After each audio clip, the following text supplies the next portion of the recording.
hindi pagkakaunawaan. Tapos sa kalim, bumalik po sa biktima ay inundayan agad. Patandas ng dalawang suspect na tuwing trabahador sa isang sugarcane plantation. 24 oras.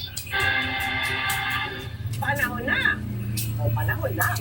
Hawakan mo ang para gamitin sa MRC3 at LRT2. Simula lunes kasi, tatapyasa ng kalahati ang tingin sa mga Yara ng mga pasahero sa MRT3 at LRT2.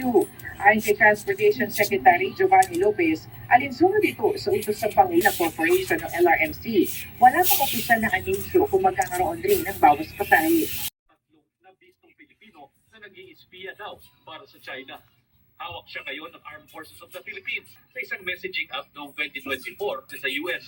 Nagsimula ito dahil na-contact nila ako may internet, yung